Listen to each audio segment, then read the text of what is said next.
우리에게 주시는 성경 말씀은 창세기 41장 50절서부터 57절까지 다 함께 봉독하시겠습니다.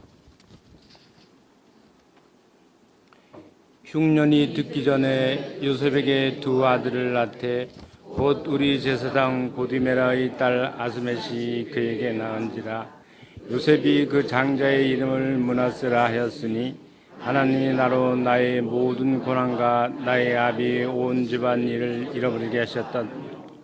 사자의 이름을 에브람이라 하였으니 하나님이 나로 나의 수고한 땅에서 창성하게 하셨다 함이었더라. 애굽 땅에 7해 풍년이 그치고 요셉의 말과 같이 7해 흉년이 듣기 시작하며 각국에는 기근이 있으나 애굽 온 땅이 줄매 백성이 바로에게 부르짖어 양식을 구하는지라. 바로가 애굽 모든 백성에 이르되 요셉에게 가서 그가 너에게 이르는 대로 하라 하니라. 온 시면에 기근이 있음에 요셉이 모든 창고를 열고 애굽 백성에게 발지 애굽 땅에 기근이 심하여 각국 백성도 양식을 사려고 애굽으로 들어와 요셉에게 이르렀더니 기근이 온 세상에 상함이었더라. 아멘. 자, 오늘 저는 이기는 성도가 되기 위하여 11번째 시간을 갖고자 하는데, 지난주 제가 요셉의 이야기를 통해서 콤플렉스를 이겨나가자. 이 콤플렉스를 극복하지 못하게 되면 내 안에 있는 콤플렉스가 내 발목을 잡아서 절대로 멀리 나갈 수가 없어요. 그러니까 우리 인생, 나 자신의 삶을 위해서 빨리 이겨나가야 된다는 거예요. 일과 삶의 균형을 맞춘다. 너무 일에만 몰입하지도 말고, 너무도 일 안 하고 쉬지도 말고, 일과 삶의 조화를 이뤄서 그때의 조화를 이루게 되면 일하는 것이 즐겁고 사는 것이 행복하다는 거예요. 근데 어떤 사람은 일밖에 몰라요. 이게 워라밸이 망가졌어요. 어떤 사람은 일 안 하고 놀기만 좋아해요. 워라밸이 망가졌어요. 인생의 행복이 쫙 떨어지게 됩니다. 우리 삶에 굉장히 중요한 거예요. 그러니까 이 사는 수명이 길어지다 보니까 여러 가지 단어가 많이 나오는데, 우리 이것을 좀 잘 관심 갖고 우리의 육신적인 삶과 또 정신적인 삶과 영적인 삶을 잘 관리하셔서 우리가 사는 날 동안 아프지 말고, 우리가 바람이죠. 그렇다고 우리가 보장할 수 없는 거지만 잘 살 수 있는 확률을 높이기 위해서 우리가 무엇을 해야 될 것인가 관심을 가지셔야 돼요. 그래서 오늘 제가 우리에게 이김을 주시는 하나님, 이기는 성도가 되기 위해서 어떻게 할 것인가? 하나님께서 우리에게 이길 수 있도록 도움을 주신다는 거예요. 그러니까 지난주에 요셉에 대해서 말씀드렸는데, 요셉에 대한 이야기를 오늘 한번 좀 더 하겠습니다. 지난번에 다 하지 못했던 얘기를 더 해서 우리가 우리의 삶의 질을 어떻게 하면 높일 것인가, 우리가 날마다 행복감이 가득한 삶을 살기 위해서 무엇을 해야 될 것인가에 관심을 많이 가지셔야 돼요. 그렇지 않게 되면 나중에 우울증이 오게 되고, 또 이 자기 연민에 빠져가지고 매일매일 삶이 아주 고통스럽게 하고, 그럼 자기 삶은 고통스럽게 되면 어떻게 되는가? 남도 힘들게 해요. 여러분, 다른 사람들에게 호감 있게 받아들이고 싶어요? 진상으로 받아들이고 싶어요? 이거 질문도 참 진상같이 하네. 누군가에게 호감을 받고 싶잖아요. 호감 가는 사람으로 비춰주고 싶잖아요. 하나님께서도 우리를 볼 때 호감 가는 사람이 되셔야 되고, 우리는 하나님을 호감 가는 분으로 봐야 돼요. 호감이 가야 돼요, 하나님께. 근데 어떻게 하면 내가 호감 있는 삶이 될 것인가? 어떻게 하면 되겠어요? 누군가에게 호감을 가져주라는 거예요. 상대방을 하여금 나를 볼 때, 나라는 사람 볼 때, 저 사람 괜찮다는 그런 사람들. 근데 여기서 쉬운 것이 있습니다. 첫째로, 공감하는 힘이 있어야 돼요. 공감하는 힘. 내 방식대로, 내 뜻대로 사는 것이 아니라 상대방이 어떤 것을 가졌을 때, 저 사람이 어째서 그랬을 것이다. 공감하는 능력이 있어야 돼요. 그럼 이 공감하고 있다는 것을 어떻게 표현해야 될 것인가? 이야기 들을 때 가끔 고개를 끄덕여 주시는 거예요. 끄덕여 주시고, 말도 리액션, 반응도 보여주시고, 리액션이라고 할 때 아닌 것은 아니라고 얘기를 해주셔야 돼요. 근데 무조건 아니라고 해서 에이 그건 말도 안 되지라는 그런 말 말고 해줄 때 이렇게 하면 됩니다. 이 사람이 누군가 나에게 쓴소리를 해줄 때 이 사람이 내 친구다, 나와 함께 할 수 있는 그런 모든 거, 내가 함께 하면 좋다는 이런 사람이 있고, 똑같이 쓴소리 해주는데 아주 비위가 상하는 사람이 있어요. 정말 진정한 사람은 어떤 사람이냐면 쓴소리를 하면서 거기에 대안을 얘기해줘요. 이 사람이 진짜 친구예요. 쓴소리를 해주지만 그 대안을 얘기하는 사람이 진짜 나의 친구예요. 근데 쓴소리만 하는 사람은 나를 비아냥거리고 나를 비난하는 것에 그치는 사람들이에요. 우리가 인생 살면서 그렇게 내 주변에 어떤 사람이 있는가를 좀 보셔야 됩니다. 그리고 내 주변에 어떤 사람이 있는가는 결국 나에게 달려 있어요. 내 수준에 맞춰서 나에게 더 좋은 사람, 안 좋은 사람 나올 수가 있어요. 인생에 외로운 사람들이 있습니다. 이 외로운 사람들은 특징적인 것이 있는데 나쁜 사람을 만날 수 있는 가능성이 굉장히 높아요. 외로운 사람들은. 외로운 사람이라는 것은 바꿔놓으면 내게 자극을 주는 사람이 없다는 겁니다. 좋은 자극이든 안 좋은 자극이든 자극을 주는 사람이 내 주변에 별로 없다는 거예요. 그래서 외로워요. 근데 이 외로운 것은 또 외롭지 않은 척 하느라고 애를 써요. 근데 이 속에 외로움이라는 이 심리적 역동이 나타나면서 누군가 기대고 싶은 거, 우리 사람이라는 게 그런 존재거든요. 그러니까 이때 누군가 흑심을 품고 와서 아주 다정스럽게 와가지고 나한테 조금만 어떤 좋은 얘기 해주게 되면 어떻게 돼요? 확 빠지게 되는 거예요. 그것을 이용하는 사람이 누구냐? 노인분들 버스에 새만금 간다고 하면서 아침, 점심, 저녁 다 주고 2만 원이다. 바람쐬기 좀 좋잖아요. 근데 그 사람들은 그 2만 원 받고 얼마를 뽑아내요? 말 없이 뽑아냅니다. 왜 그래요? 아버님, 어머님 어디 불편한 데 없으세요? 아유 그러셨구나. 그게 쉽게 말하면 공감을 해줘요. 근데 그 공감은 쇼예요. 쇼. 진정 마음이 담은 공감이 아니고 그렇게 하다 보니까 외로운데 그렇게 어떤 반응을 보여주는 사람이 있으니까 마음을 싹 쏟는 거예요. 그래가지고 미안해서 팔아주고 고마워서 팔아주고 그래서 사기당한 거예요. 그러면 아니야. 나 하나도 안 했고. 왜? 외로운 나를 위로해줬다는 거죠. 이 삶이 외로우면 나쁜 사람들을 만날 수 있는 가능성이 굉장히 커요. 그래서 여러분들 이 교회 공동체 안에서도 외롭지 않게 서로가 서로를 돌봐주셔야 돼요. 이렇게 우리 삶 속에 나의 행복을 위해서 일단은 우리 자신이 조심하셔야 되고 누군가를 만났는데 안전하지 못하다 할 때는 그 사람과 적당한 거리를 두셔야 돼요. 근데 이 외로운 사람들은 이 안전치 못한 사람을 자꾸 끌어당기는 거예요. 본인이 알아요. 이 사람은 뭔가 문제가 있다는 걸 알면서도 자꾸 끌리는 거예요. 왜? 너무 외로워서. 그러니까 우리 주 안에서 외롭지 않게 사시고 또 이렇게 하나님과의 관계에서 인간관계에서 그렇게 하셔서 이 상황 속에서 우리가 모든 것을 관심을 많이 가지셔야 돼요. 오늘 이 본문 말씀에 아주 핵심적인 내용이 있습니다. 이미 이전에는 그 요셉이 자기 형들이 와서 사정하지 않습니까? 아버지가 돌아가셨어요. 야곱이 돌아가시니까 형들이 제가 분명히 우리한테 악심이 있을 텐데 굉장히 어떤 원한이 있을 텐데 야, 이 큰일 났다. 이러다 우리 다 죽는 거 아니냐. 내 자식들도 다 죽이는 거 아니냐. 이렇게 생각해가지고 아버지가 그러셨는데 전 그 말 우리 조심하셔야 돼요. 어떤 사람이 그러는데 하고 말 전하지 말고요. 잘 하셔야 돼요. 아버지가 그러시는데 우리 용서해 주래.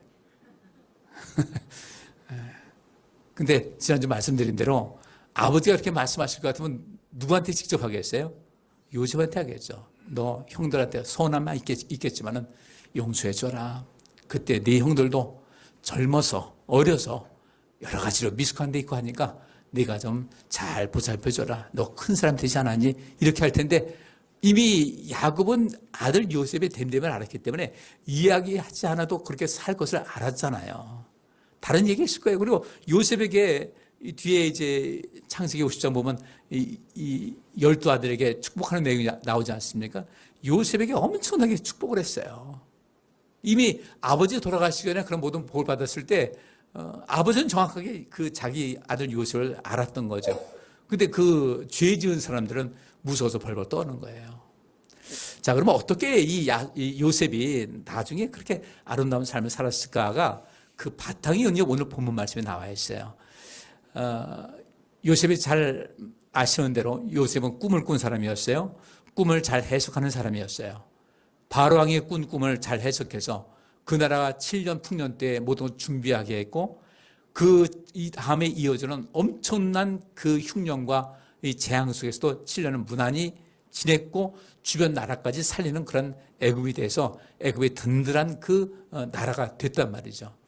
이렇게 된 가운데 여기 50절 말씀을 이렇게 흉년이 들기 전에 요셉이 형들에서 팔릴 때가 17살이라고 성경에 나와 있습니다. 그리고 요셉이 총리가 됐을 때 이 바로 왕의 꿈을 해몽해줘서 총리가 되었을 때 나이가 30세라고 성경에서 나와 있어요. 13년 동안 도대체 어떤 일이 있었을까 생각해 보세요. 여기 이렇게 얘기합니다. 요셉이 두 아들을 낳았는데 그 장자의 이름을 므낫세라 하였으니 하나님이 나로 나의 모든 고난과 나의 아비의 온 집 일을 잊어버리게 하셨다 하며, 이 말에 여기서 요셉이 어떤 일을 당했는지를 너무도 잘 설명을 하고 있어요. 요셉이 아들을 낳았는데 그 장자의 이름을 므낫세라 하였다. 므낫세라 했는데 그 므낫세라는 뜻이 어떤 뜻이냐면 잊어버리게 하셨다는 뜻이에요. 그러면 하나님이, 주어가 아니면 하나님께서 나의 모든 고난과 나의 아비의 온 집일을 잊어버리게 하셨다라는 의미에서 첫째 아들을 낳았는데 므낫세라고 했어요. 므낫세를 볼 때마다 이름을 그렇게 지었으니까 하나님께서 나의 모든 아픔을 잊어버리게 하셨다. 그래서 므낫세라고 지었어요. 그러면 므낫세라는 이름이 다 잊게 한다는 뜻인데 하나님이 나로 나의 모든 고난과 나의 아비의 온 짐일을 잊어버리게 하셨다. 모든 고난은 언제겠습니까? 13년 동안 겪었던 온갖 고난이에요. 멀쩡하게 아버지 사랑받고 자인으로 살았던 이 사람이 종이 됐어요. 노예가 됐어요. 그 가운데 그래도 하나님께서 도우셔서 모든 것을 잘 리더로서 역할을 했지만은 또 모함을 받아가지고 감옥에 갇혔어요. 성경 보니까 한 3년 정도 감옥 생활을 한 것 같아요. 억울했어요. 억울한 일 투성이고 그 힘든 일 있을 때마다 얼마나 또 울었겠습니까? 요셉이라고 해서 하나님께서 나를 도와주시니까 난 다 이길 수가 있어서 그렇게 하는 것이 아니에요. 분명히 이 나의 모든 고난과 나의 아비의 온 집일을 잊어버리게 하셨다라는 이 말씀 보면은 얼마나 그가 고통스럽고 얼마나 화가 났으며 얼마나 분노가 치올랐으며 그리고 얼마나 죽고 싶었을까. 여기 이 말씀이 나와 있습니다. 그래서 쉽게 보지만은 이 말을 보면은 정말 우리가 딱 이 말 한마디 봤을 때 이 공감 능력이 있는 사람은 정말 너무 힘들었겠다. 얼마나 힘들었으면 아들을 낳았을 때 그걸 므낫세라고 여호와 하나님께서 나의 모든 것을 잊어버리게 하셨다는 이 말씀을 그렇게 이름을 지었을까. 느낌이 오지 않습니까? 이 요셉의 마음이 어땠을까를, 요셉의 삶이 어땠을까를 나의 모든 고난과 두 번째 나의 아비의 온 집일을 잊어버리게 하셨다. 나의 아비의 온 집은 누굽니까? 자기 위에 있던 10명의 형이 자기에게 이렇게 했다는 거. 그것 때문에 고난이 왔고 그것 때문에 버림받았다는 거. 그죠? 얼마나 외로웠겠어요. 아무도 없어요. 같은 도에라도 기댈 수 있는 사람이 있으면 좋은데 아무도 없었어요. 그것도 17살 어린 나이에. 그때 형들에 대한 그 원한의 마음이 왜 없겠어요? 얼마나 원망했겠어요? 얼마나 미웠겠어요? 근데 하나님께서 이 모든 것을 잊어버리게 하셨다. 그래서 이것이 이후에 그 요셉이 그렇게 자기 형들을 용서하고 이렇게 한 것은 형들이 했다기보다는 하나님께서 나와 우리 집안들과 우리 백성들을 살리기 위해서 하나님께서 하신 일입니다. 그 욥도 그랬잖아요. 욥도 하나님께서 하신 일이었는데 너무 고통을 당했어요. 근데 이 요셉과 그 욥이 똑같이 공통적인 것이 뭐냐면 하나님을 원망했다는 말은 나오지 않아요. 많이 힘들었는데 엄청난 고난 속에서 많이 힘들고 고통스러웠는데 형들이 미웠는데 하나님에 대해서는 그렇게 큰 얘기를 하질 않아요. 여러분 인생에서 많은 일 당하셨죠? 태어나서부터 지금까지 별별 일 다 당했을 겁니다. 뒤돌아보면 별별 일 다 있을 거예요. 근데 이런 모든 것은 여기서 잊어버렸다는 것은 우리가 그러잖아요. 잊어버리세요. 사실 그 말도 굉장히 조심스럽게 해야 돼요. 내가 성숙해서 잊어버리는 것하고 어쩔 수 없이 할 수 없이 잊어버리려고 할 때 내가 아직도 그것이 잊어버릴 수 있는 상황이 아닌데도 불구하고 잊어버리라는 것은 그 사람에 대한 또 다른 폭력, 준폭력에 가까워요. 그래서 이것을 우리가 좀 관심 가져야 되는데 다 뭐 잊어버렸어요. 그 생각도 있다고 하냐고. 근데 막상 자기들도 그 일을 당하면 잊어버리지 못하면서 쉽게 잊어버리라 이 얘기를 합니다. 우리는 잊어버리라는 말보다 하고 싶은 얘기 한번 해보세요. 들어주는 것이 필요합니다. 아니 근데 말이야 말 끊지 말고 그냥 들어주는 거예요. 우리가 그런 이야기를 들어주고 또 살펴주고 공감해주고 힘들었겠다. 근데 결국은 자기 자신 직면해야 될 문제거든요. 요셉은 이겼잖아요. 우리도 이길 수 있어요. 근데 이기는 것이 좀 힘들지만 이길 수 있어요. 여러분들 커피 끊으세요. 커피 끊을 수 있어요? 쉽지 않아요. 강북 삼성병원 의사더라고요. 그런 얘기예요. 커피 끊어보세요. 한 달만 끊어보세요. 삶이 달라집니다. 근데 한 달 후의 일을 우리가 어떻게 알아? 그냥 계속 마시는 거죠. 그래서 여러분들 성령이 마시면 내가 비전을 볼 것이라고 했잖아요. 그 비전이 어려운 거 아니에요. 그 의사가 말한 대로 한 달만 끊어보세요. 달라집니다 했으면 비전을 끊어보는 거예요. 근데 그 비전이 있는 사람은 아 그래? 나 끊어볼게. 저 사람 의사니까 내가 끊어볼게. 이게 비전이 있는 사람이에요. 근데 한 달을 어떻게 기다려? 비전이 없는 거예요. 성경은 항상 우리에게 비전을 말씀하십니다. 요셉에게도 마찬가지예요. 꿈을 보여주셨어요. 늘상 하나님께서 비전을 주셨을 거예요. 이 비전을 가지고 그는 괴롭고 힘들고 외롭고 분노가 생기고 죽고 싶어도 그것을 이겨나간 거예요. 그것을 이겼어요. 이겼으니까 그때 이 아이를 낳았는데 흉년이 들기 전이니까 언제입니까? 30세 총리가 됐어요. 그 다음에 바로 7년 동안 풍년이 왔어요. 그리고 바로 7년이 지난 다음에 흉년이 왔어요. 그럼 적어도 흉년이 들기 전이니까 아마 풍년 거진 마지막 때쯤 된 것 같아요. 37세 정도 됐겠죠? 그러면 37세 정도 됐을 때 그때 이제 두 아들을 낳은 겁니다. 그러면서 그 안에 굉장한 치유의 역사가 나타났어요. 그래서 아들을 낳고서 큰아들 낳고서 하나님이 나로 나의 모든 고난과 나의 아비의 온 집이를 잊어버리게 하셨다. 세상에 내가 총리가 돼서 내가 자식을 낳고 모든 사람에게 축복을 받고 축하 인사를 듣고 이것이 하나님의 은혜다. 이런 삶의 역사가 있어야 되는데 그러면서 이제 둘째를 낳습니다. 그 차자 이름을 에브라임이라 하였어요. 근데 여기서 왜 그랬나 봤더니 하나님이 나로 나의 수고한 땅에서 창성하게 하셨다. 나의 수고한 땅, 고난의 땅이었어요. 어떤 수고인가? 모든 고난을 감당했던 그칠 수밖에 없었던 이 수고한 땅에서 고난만 가득하고 지칠 수밖에 없는 그 수고한 땅에서 하나님께서 창성하게 하셨다는 겁니다. 에브라임이라는 단어의 그 이름의 원의 뜻은 두 배의 땅이라는 뜻이 있습니다. 창성하다는 것이 바로 두 배의 땅. 그것도 종으로서 어떤 그 땅을 얻을 수가 있겠어요? 두 배의 땅을 얻었어요. 둘 다 승리의 기쁨인데 여기서 아주 중요한 것이 있습니다. 하나님께서 잊어버리게 하셨다. 두 배의 땅을 얻었다. 누가 했는가 봤더니 하나님이 나로 나의 모든 고난과 나의 아비의 온 집이를 잊어버리게 하셨다. 그분께서 함께 하셔서 나는 그것을 잊을 수가 있었다는 겁니다. 두 번째로 하나님이 나로 나의 수고한 땅에서 창성하게 하셨다. 내가 이렇게 창성하게 한 것은 하나님이셨다. 하나님이 있게 하셨고 하나님이 창성하게 하셨다. 이 말은 과연 무엇이겠습니까?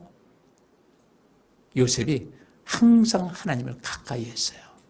그분께서 호감을 느끼실 정도로 기뻐하실 만한 정도로 요셉은 그런 삶을 살았던 거예요.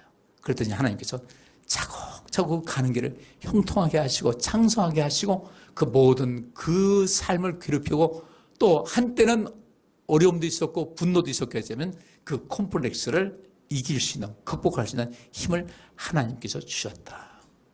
이것이 오늘 말씀의 핵심입니다. 그러면 나는 어떻게 인생을 살 것인가? 호감 가기 위해서 뭐 꾸미고 향수 뿌리고 뭐하고 단장하고 딱 봤을 때 뛰어나게 호감이 갈 수도 있어요. 근데 그 겉으로만 보이는 호감은 오래 가지 못한다는 거죠. 호감이라는 것은 이 심리적인 어떤 것이 있어야 되거든요. 우리가 뭐 스킨십 하지 않습니까? 좋은 사람한테 손잡고 뭐 이렇게 하는데 정말 중요한 것은 심리적 스킨십이 굉장히 중요해요. 심리적으로 이게 스킨십이 있어야 돼요.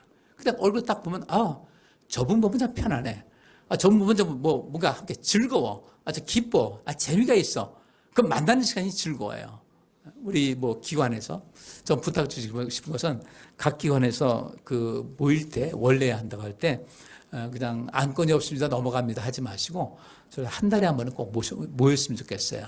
그래가지고 모여서 누가 한 사람 돈 내고 이게 부담스러워하지 말고 더치페이 하면 돼요. 그죠? 그래가지고 점심 예배 없는 날이니까 뭐 예배 있는 날도 있지만 그러면 어떤 바꿔가지고 예배 없는 날로 뭐 바꿔가지고 원래를 한다든지 해가지고 가서 같이 식사도 하고 나누면서 수다도 좀 떨고 그러면 참 좋잖아요. 지난주에도 우리 한사랑 여성계 회장님께서 회원들 이제 해서 식사 대접하고 저도 갔고 우리도 두 장로님 은퇴하셨다고 또 예우회라고 오시고 다 먹고 나니까 이제 집에 갈 팀, 카페 팀을 나뉘는 거예요. 바쁘시면 집에 가는 것이고 카페 나눠가지고 가서 하는데 제가 이렇게 헤어지면서 볼 때 마음이 좋은 거예요. 담임 목사 입장에서는 그런 모든 모습이 참 마음이 좋은 거예요. 그냥 흩어지지 말고 원래 했다. 그날 점심이 없다. 우리 한번 점심 한번 먹읍시다. 차 한잔 합시다. 사는 얘기 놔두고. 그래서 우리 외롭지 않게 인생을 살아갈 필요가 있다는 거죠. 이렇게 누군가에게 호감을 가져주라는 거죠. 그래서 그걸 뭐라고 그랬어요? 공감해주고, 공감은 어떻게 한다? 끄떡거려주고, 취임새 넣어주고, 취임새는 뭐예요? 판소리하는 사람들 뭐라고 하면은 지금같이 그 반주 없잖아요. 근데 옆에서 북 가지고 어떻게 해요? 뭐라고 하면 하면 딱 쳐주는 거예요. 이 취임새거든요. 그때 한번 해주는 거예요. 반응을 보여주고 들어준다면. 근데 내 생각에 좀 동의할 수 없으면 내 생각은 그렇지 않은데 이건 어떨까 하면서 뭘 해주라고요? 그건 잘못됐다고 하지 말고 뭘 제시해주라? 대안을 제시해주는 거예요. 이게 진짜 친구거든요. 우리 주변에 그런 사람이 있어야 돼요. 우리 하나님과 요셉 사이에 도대체 어떤 일이 있었길래 어떤 관계였길래 성경에 나와 있지 않습니다. 하나님께서 요셉에게 말씀하신 것은 꿈 이야기밖에 없어요. 다른 것은 나와 있질 않아요. 근데 요셉과 이 하나님은 굉장히 어떤 대화가 자주 일어났다. 하나님께서 그와 함께 스스로를 형통하게 하셨다. 하나님의 메시지거든요. 이것을 빨리 캐치를 해야 된다는 거예요. 우리가 왜 감사하고 살아야 되는가? 이건 하나님께 뭘 하는 거예요? 추임새 넣는 거예요. 공감해 주는 거예요. 그런데 리액션을 해주는 거예요. 이게 감사인 거예요. 그래서 이런 사람들 하나님께서 기뻐하신다는 거죠. 근데 감사할 줄 몰라? 하나님께서 엄청 은혜를 베푸셨는데 감사할 줄 몰라요? 이거 반응이 없으니까 주님께서는 별로 호감을 갖지 않으실 거라는 거죠. 우리가 하나님의 은혜 감사한다? 그럼 우리가 어떻게 되겠습니까? 다른 거예요. 하나님 말씀에 순종하는 것은 하나님 앞에 공감하는 그 모든 것을 보여주는 겁니다. 하나님께서 그렇게 말씀하셨으니 저 그렇게 하겠습니다라고 인생을 살아가는 것이거든요. 우리 신앙생활도 바로 그것 아니겠습니까? 그래서 저는 하나님께서 이 요셉의 모든 것을 그 고난과 그 형제들에 대한 이런 모든 것을 잊게 하셨다라는 거예요. 잊게 하셨다. 하나님께서 잊게 하셨기 때문에 그런 그 여러 가지 고난 속에서 얻었던 고통과 괴로움과 분노하는 마음과 이 부정적인 모든 감정을 어떻게 했을까요? 이것을 승화시켜가지고요. 에너지를 삼은 거예요. 폐기물을 거두어서 또 다른 자원으로 만드는 것 같이 그런 그 모든 것을 자원 삼아서 인생을 힘있게 살아나갈 수 있었다. 그러니까 하나님께서 보실 땐 너무도 그것이 이쁜 거예요. 그의 삶은 계속해서 형통하게 하시는 겁니다. 여기 뒤에 말씀 보세요.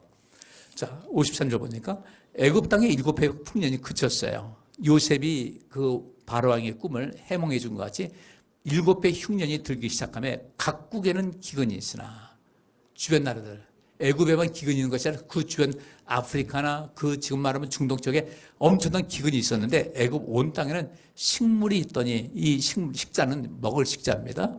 나무 식자 아니고 애굽은 온 땅이 주림에 근데도 불구하고 애굽 온 땅이 줄였어요. 백성이 바로에게 부르짖어 양식을 구합니다. 왕이니까 바로에게 양식을 달라고 구합니다. 이때 바로가 뭐라고 하냐면요. 애굽 모든 백성에게 이르되 요셉에게 가서 그가 너희에게 이르는 대로 하라 하니라. 요셉이 어떤 존재 같아요? 행정력도 뛰어나고요. 의로운 사람이서 어떤 것에도 잘못되게 하질 않아요. 아주 멋있게 인생 살아가는 겁니다. 이런 통치력이 있었던 거예요. 그게 바로가 여기서 온전케 되는 것이죠. 저는 우리나라도 이런 그 바로가 얘기했듯이 정치인들과 우리 국민들이 서로 소통하고 또 호감을 가질 수 있는, 나는 내가 국민의힘이다 민주당이다 따질 것 없이 그 당이 왔을 때 괜찮네, 그렇게 해보는 거다 하면 좋겠는데 우리나라는 그게 안 돼요. 이게 너무 극단적이에요. 왜 그런지 모르겠어요.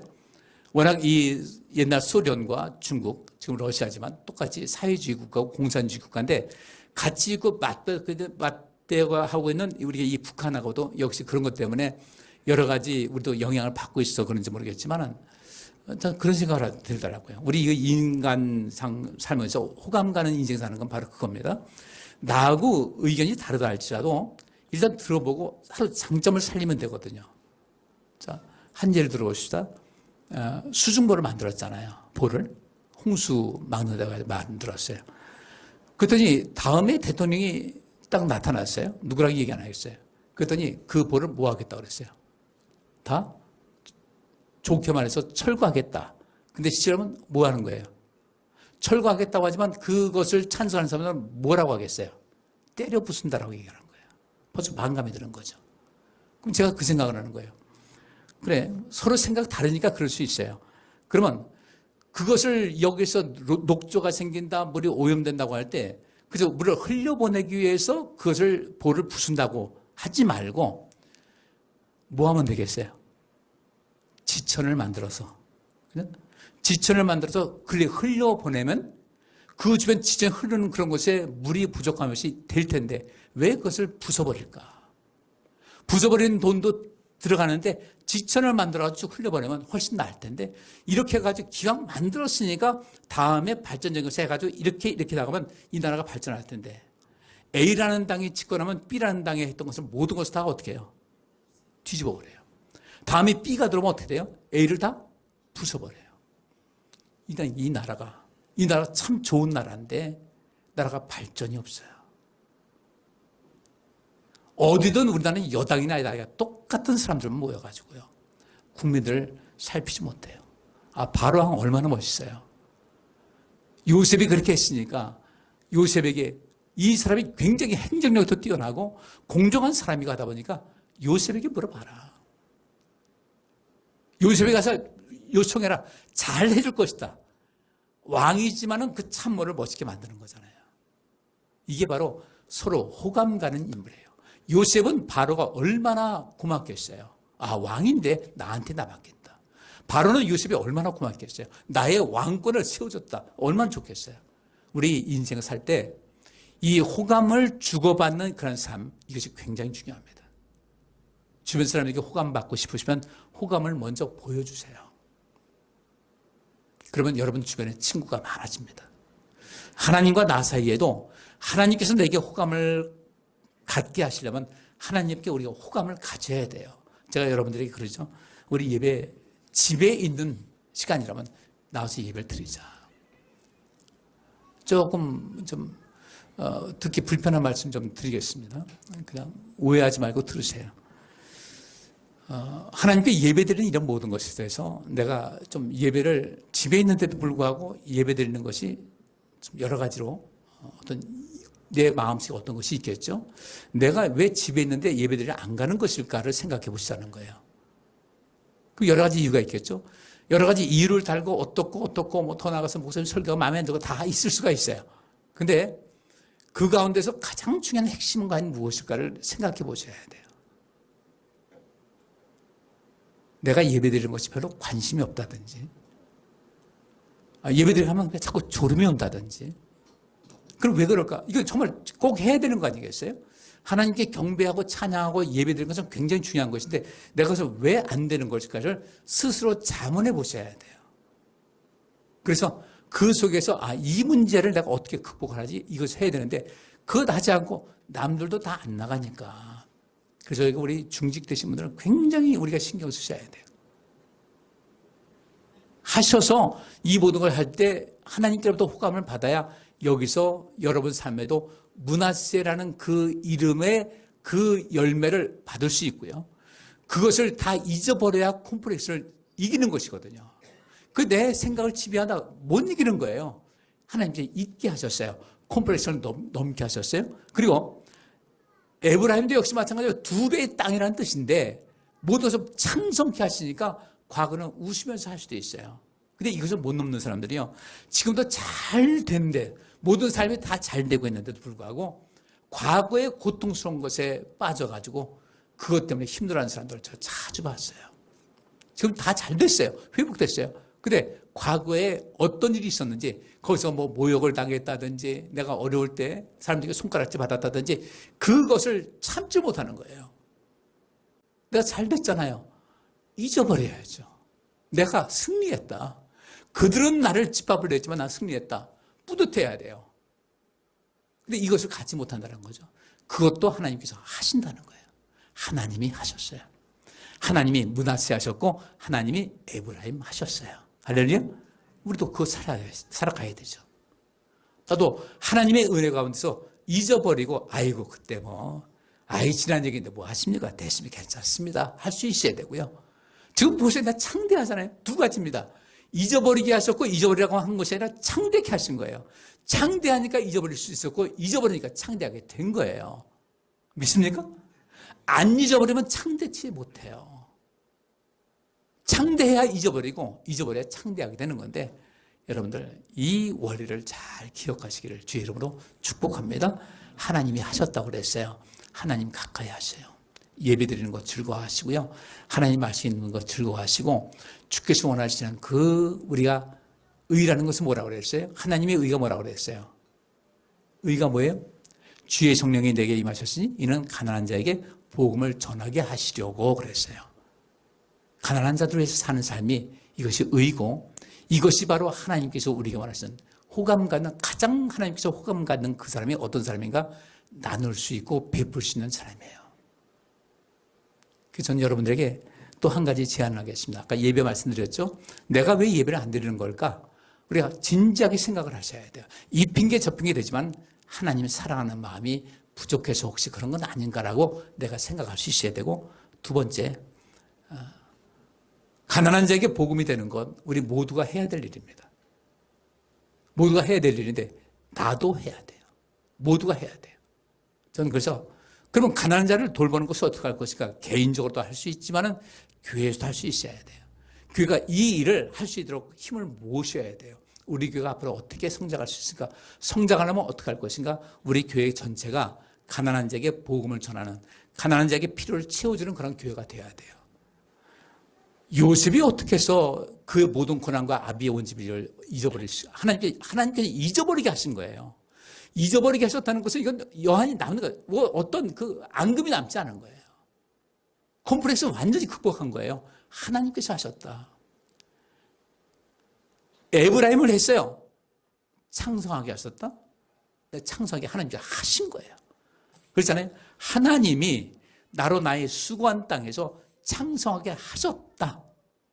내가 창성한 것이 아니라 하나님께서 창성하게 하셨다. 나를 내가 스스로 잊은 것이 아니라 하나님께서 잊어버리게 하셨다. 하나님이 은혜를 받은 거죠. 우리 이런 삶을 살아가야 될 줄 믿습니다. 이제 잊어버릴 거 하나님의 도심 속에서 잊어버리세요. 그래야 앞을 보고 나아갈 수가 있어요. 그거 붙들리시면 안 돼요. 앞을 향해 나가세요. 창대해야 되잖아요. 어떻게 하면 창대할 것인가? 그래요. 하나님의 일을 위해서 힘껏 내 재능 가지고 재물 가지고 능력 가지고 힘껏 봉사하시고 충성 다하세요. 우리 하나님께서 너희는 먼저 하나님 나라와 하나님의 의를 구하라. 그리하면 이 모든 것을 너희에게 더하시리라 그랬어요. 근데 우리가 그 믿음이 안 나오는 거예요. 비전이 있는 사람이 하나님께 헌금도 드립니다. 비전 있는 사람들 성경 말씀이 있지 않습니까? 심은 대로 거둘 것이다. 아까도 한 달만 커피 끊어봐라. 수면이 달라진다. 근데 못 이기는 거죠. 하나님 나라와 하나님의 의를 구하라. 그러면 이 모든 것을 너에게 더해 주실 것이다. 그 미래가 지금 앞에 있고 나는 못 보는 거예요. 그 비전이 없으니까 하나님께 헌신도 안 되고 헌금 드리는 것도 다 안 되는 거예요. 그러니까 나는 내 인생에서 발전이 있다 없다? 없다는 거죠. 이거 어떻게 극복할 것인가? 분명히 성령이 임하면 비전을 볼 것이라고 했는데 환상이라는 것이 비전 보는 것인데 우리는 그동안 성령 충만한 가운데 많은 이야기 많이 들었지만 이것을 제대로 가르치지 못한 거예요. 성령 받은 사람들은요 비전을 봅니다. 아, 하나님께서 이렇게 하라, 이렇게 주실 것이다.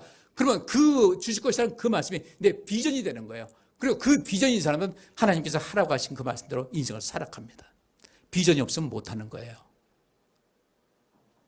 우리 이제 신앙생활을 보다도 정말 어떤 체계적으로 과학적으로 논리적으로 할 수 있어야 돼요.